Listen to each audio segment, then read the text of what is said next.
Tonight. Last night I was fortunate to get to speak to a group of youngsters, and it's quite a few youngsters here. Of course, it's all perspective, I would think. So a good group last night, a good group tonight. Drum roll, Proverbs. Proverbs. And I guess if I have to, we'll talk from chapter 3, Proverbs chapter 3.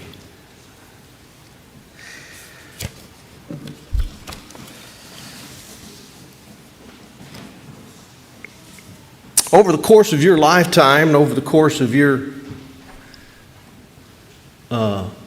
career as a driver, you will buy not only numerous vehicles, but numerous tires, usually in sets of 4.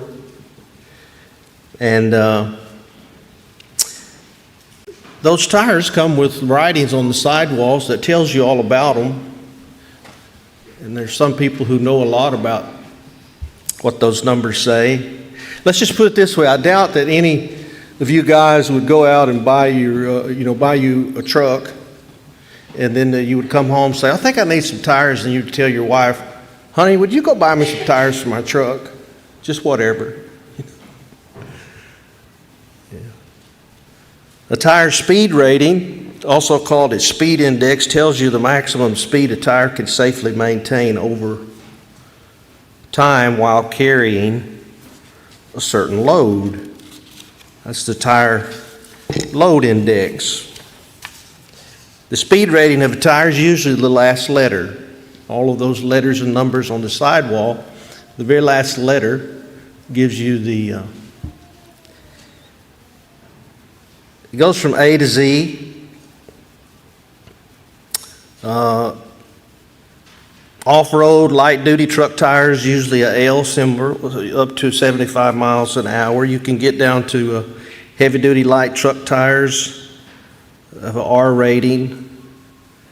Family sedans and vans, S rating, T rating, up to a little over 100 miles an hour. You get up to sports sedans, you have an H rating, 130 miles an hour, maximum safe speed. V rating, 149 miles an hour. And now we have a Z rating. I don't know what we're going to do. I guess we'll start over with Z1, Z2, 149 plus, sports cars, exotic sports cars. And you can thank the Germans for a lot of that, because they have a tendency to want to go faster than we do at certain times.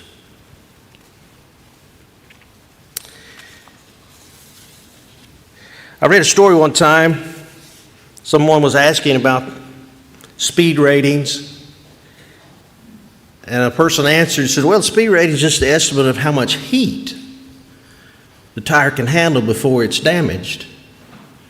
Heat buildup comes with speed, combined with load. You go over the speed rating of your tire for just a little bit, for, not a small amount of time, you'll probably be okay. But if you go over that speed rating and you stay at that rate of speed for a long period of time, then it goes a different way. Story says, my father, he was a bit of a cheapskate. He writes, he says, one time when I was in college, I needed tires. I was out of money, so I let my father buy me a set of tires, have him put them on the car. He decided he didn't want to spend the extra money to buy the nice ones rated for high speed, so he got some cheaper tires. The thing was, I was driving, the story here, I wasn't. He was driving an Alfa Romeo. It's an Italian sports car. And so, he would drive home at night from college, about 200 miles. He would wait till it was late at the night, and he would go high rates of speed. So he's going down the highway, 120 miles an hour, and one of the rear tires lets go. And he spins and spins and spins, and fortunate he wasn't hurt or didn't hit anything, but he learned a valuable lesson. And what's the lesson that he learned? Well, don't go cheap on anything that your life depends on. Don't buy cheap tires. If your life depends on it, spend the money. Now, I want you to think about life. I want you to think about your life. I want you to think about how you live it. And I want you to think about living life tonight with me as it happens over time. Because time is the variable. It's not just that he went over the speed rating, but he went over the speed rating and stayed over the speed rating for an indefinite amount of time. As you live here upon this earth and time passes by, and the way of this world becomes what it is, how are you, what is your, I guess I would ask this in good old Johnny Cash fashion, what is your rhythm? What is your rhythm of life? Proverbs 3, and we're supposed to be focusing on verse 16.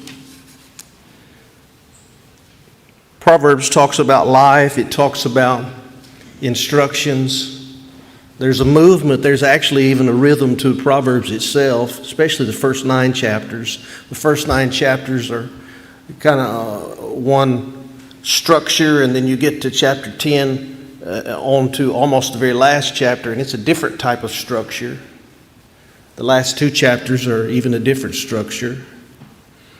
But these first 9 chapters come in the form of instructions, generally from someone older, maybe a father figure, to the young, giving them somewhat of life experiences or some encouragement, admonition. Listen, hear, live this way, don't go this way, go this path. But sprinkled in between those admonitions throughout the first 9 chapters are these interludes. It's about 6 of them, where we talk of 2 ways, 2 paths, 2 women. One woman, her name is Lady Wisdom, and the other woman, perhaps Lady Folly, or I've always called her the adulterous woman. Listen to it here, verse 1, chapter 3. My son, do not forget my teaching. Let your heart keep my commandments. Length of days and years of life and peace they will add to you. Let not steadfast love and faithfulness forsake you. Bind them around your neck. Write them as tablets of your heart, so you will find favor and good success in the sight of God and man. Trust in the Lord with all your heart. Do not lean on your own understanding. In all your ways acknowledge Him, and He will make straight your paths. Do not be wise in your own eyes. Fear the Lord. Turn away from evil.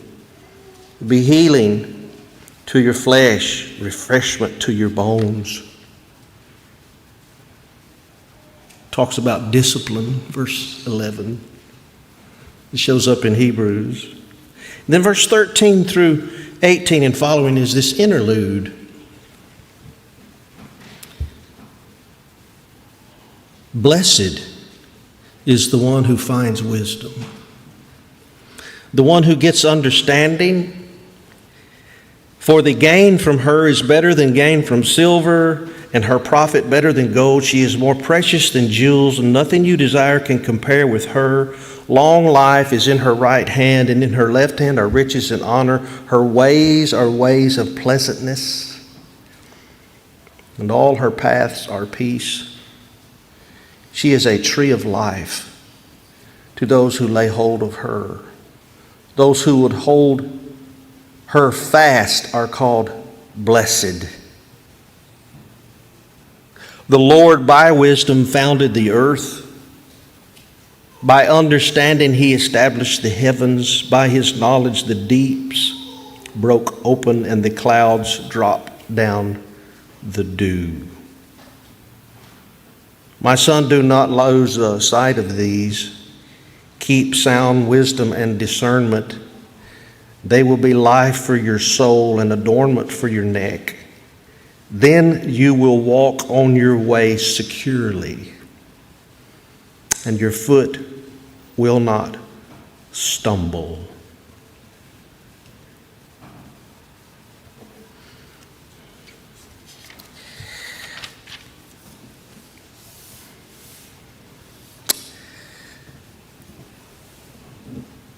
Sometimes I wait till the latter part of the lesson to tell you what I want you to know, and sometimes I just let you have it earlier. There is an orderliness to this world. There's an orderedness to this world. There's a rhythm to this world. And it goes back to the beginning. In all places, the Hebrew wisdom literature, right here in the middle of the beginning of the book of Proverbs, and you have this intricate connection with creation and the orderliness of creation. Verse 13 begins with blessed. Verse 18 ends with blessed. There's a certain term they use to talk about that. You have two bookends or an inclusio. You begin with one thought and you end with the same thought. Blessed. We are in the realm of God's favor. If we think about these things and if we pursue these things and if we have our goal and our aim, wisdom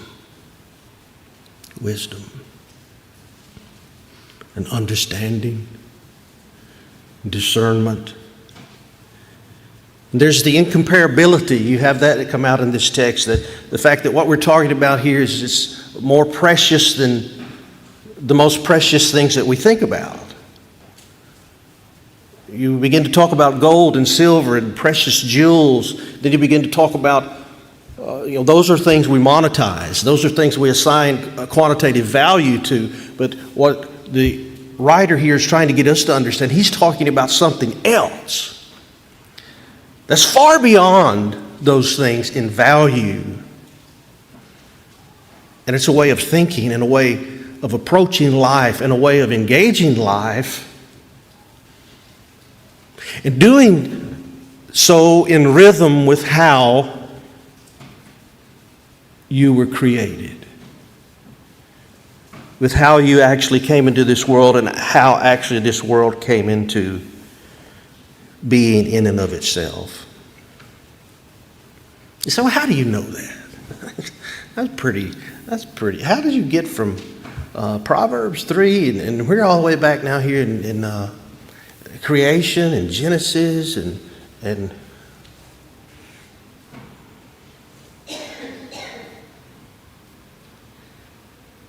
wisdom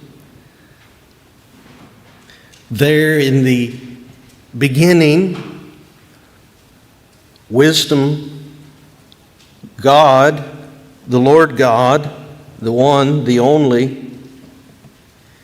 And what happened in the beginning? What does verse 18 say? She is a tree of life. Now, where have you read that before?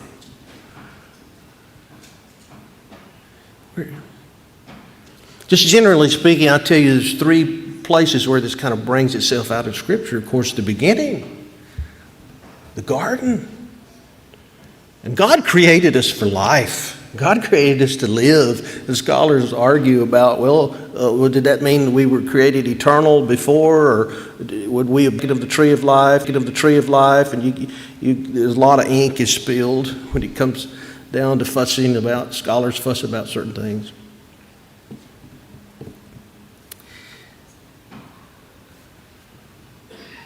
Here's what I do know. When you get to the end of what God has revealed to us, when you traverse the story that is God's relationship with His people, the covenant that He began with Abram, brought forward through Abram's descendants, Abraham's descendants, and now it resides within us, this covenant that He has with us, His people today. And when you get to the end of what God envisions, Revelation 22 and 21, what do you read about? What's in that text? Have you read the end lately? Have you read what God's going to do? What God's in the process of doing? It would do you good to go and read about your future. Yeah. Read about what God intends, because creation begins with God's intentions. And of course, the curveball comes. We sin. We mess things up, but that doesn't mean God's intentions will be thwarted or be thrown out and never to be seen again. No, herein comes the process of redemption and recreation and God redeeming, and God making all things new. What we call a new heaven and a new earth. And in that new heaven and the new earth, there's a tree.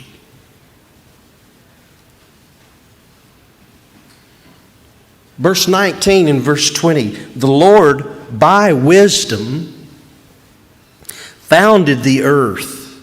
You go back and read Genesis 1, God created the light, the day and the night, and God created the heavens, God created the earth.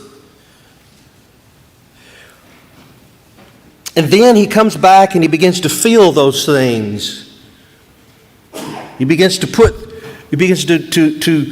paint in the details of what that earth will look like, and what the sea will look like, and what the heavens will look like, and the stars and the moon and the sun. And as He does it, what is there? There is a rhythm, there is an orderliness, there is a heartbeat.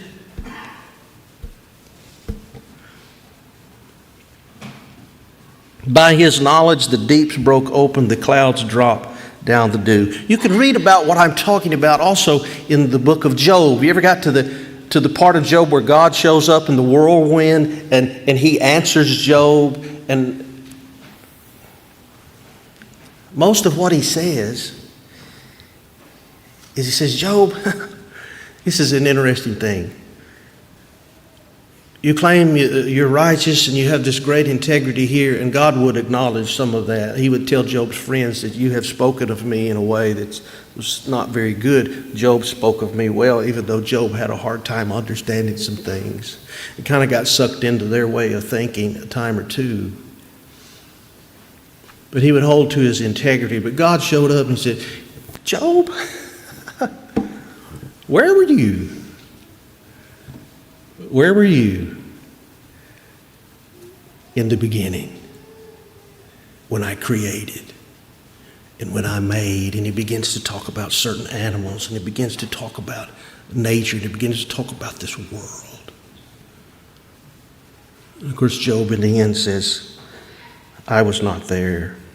I was not there. Turn back to the first part of the chapter. There's a word in verse 2. It's a word that you know. You didn't know that you knew Hebrew this evening, excuse me. Yeah, you didn't know that you knew some. There's a word in verse 2, chapter 3, verse 2 of Proverbs. Peace. It's the Hebrew word shalom. It's a very interesting word. Very interesting. Used many times as a greeting among Jews. But it's more than just a hello, I hope you're well type of greeting.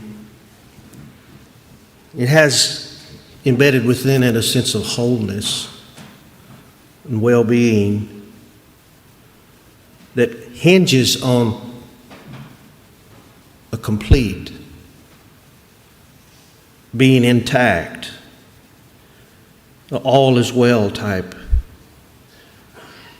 All is well, or all is as it should be. The last 2 or 3 years I've lost some people close to me.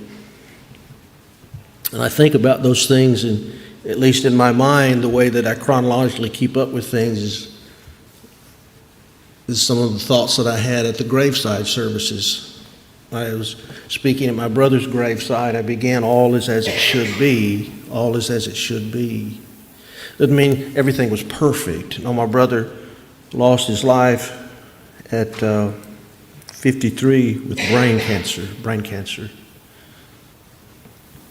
And yet,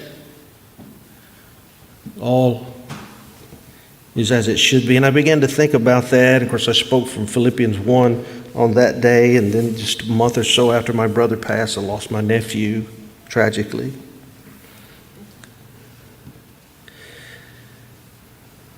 About a month ago now, lost my dad. And I began his graveside. All is as it should be for now. Yeah, for now. All is well. As well as it can be for now. Because God's got a future envisioned. And it has some continuity with the here and the now, and the orderliness and the fittedness. Do you fit? Are you at home in your skin? This troubles me today greatly, especially talking about a counseling context. So many young people today say to themselves and say to others, I don't fit in this world as I am. I don't feel well.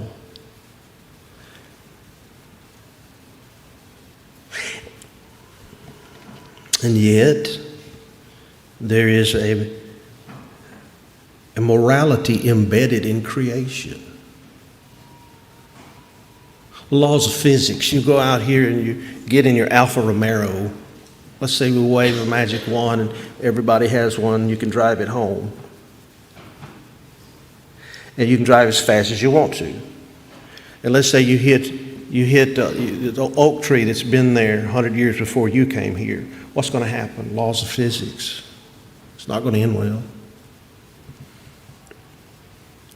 And in the same way, there is embedded in this creation laws of morality. It's there. It's there. It's in creation. It's in the beginning. If God is good, if God is holy, if God is pure, if God is just, if God is the one who created, then this creation has embedded within it. What that means is we get to paint, but sometimes we don't get to draw the lines.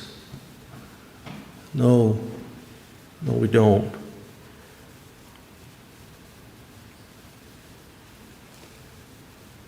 I want to talk about trust for a minute before my time's gone. Steadfast love, faithfulness. That's God's covenant love. I want you to know that there's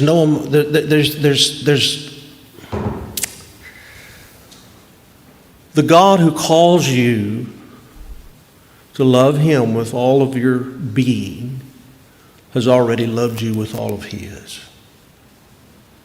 The God that calls you to a steadfast faithfulness that is a constant firmness where you can be counted on is already the God who has always and already been that to you, and will always be that. You will not out-faithful God.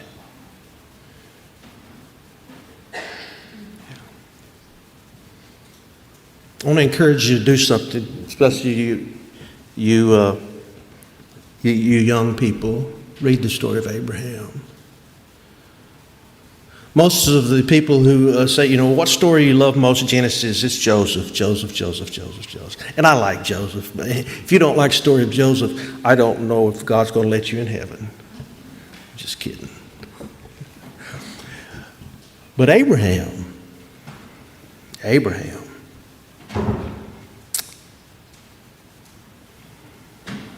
When I think about the story of Abraham for very long, I'm overwhelmed because it's the story of Chris. It's the story of you. God says, Abraham, come over here to a place and I'm going to show you, and I'm going to give you a land, and you're going to be a father, and you're a great nation, and all of this. And Abraham's without children, and so Abraham says, okay. And God waits 25 years before that boy shows up. And in that 25 years, Abraham has a few things to say. He has a few questions. Yeah, you have any questions you want to ask God tonight? Everything on your mind? Especially along the lines of God's promises to you. You're still kind of waiting on.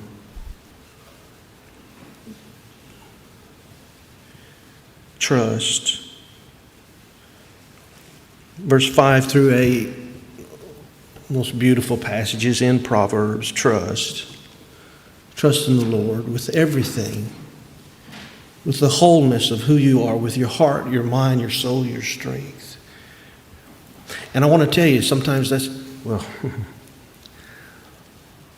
most of the time, that's not easy. It's not easy. And yet, if you will embrace it, there is a shalom that God will allow. You will be favored by God. And within God's favor, there will be a peace. You're looking for peace so many times. We used to have the country song, looking for love in all the wrong places. I think that's not necessarily where we are today. So many times today we're looking for peace in all the wrong places.